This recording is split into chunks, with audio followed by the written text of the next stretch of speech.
things during the interviews of people who both worked there and traveled there, of some of the vendors, is no one people just operate in that space, but it seems to be that people operate and not knowing quite if they can or should or if they have permission or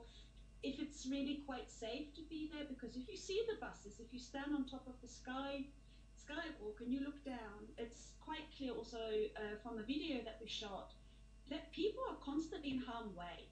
because there is no system really where buses stop or which number corresponds to which bus arriving. Or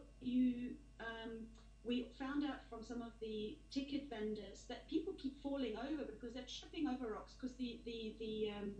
walkways are so uneven or not being repaired quickly enough, or slippery. And so partly tongue-in-cheek, but also maybe to reflect back to the regional government responsible for that areas to say that through public art you can highlight that infrastructure could be improved for people, not necessarily for traffic, which is if you want to get a bus, you should be able to go to your number bus and get on the bus. But we found out that people have to ask other people if they know where the bus go from. One of the people that I interviewed from the first time that we started this project, I met one girl who was just passing by, and I asked her, like, what are you doing here? And she said, I just want to get to another bus. And so I asked her, how do you know which bus you're going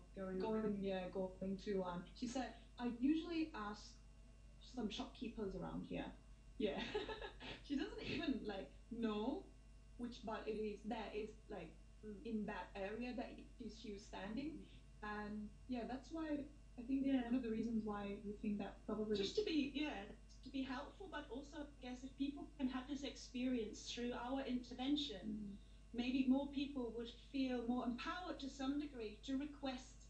that maybe some changes could occur for buses to operate in more distinct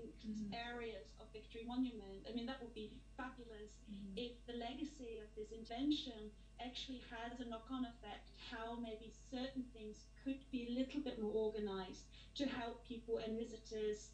working and, you know, using this space in their everyday. And a little bit tongue-in-cheek with our safety officers to walk around to point out things like there's a broken step, be careful, you know, just to highlight maybe some of those things in a little bit of a playful way as well. But very importantly,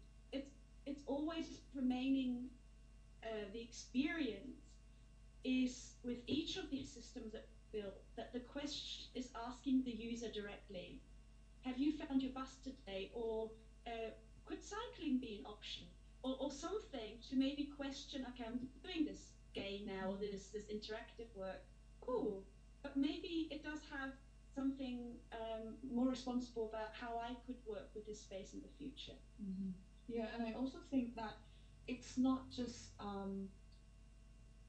reminding people who are only in the area about, you know, problems or some infrastructure in the area, but I think we're hoping that it could question people who are actually in charge with, you know, for example, authorities, and for example, the uneven floors or something like that.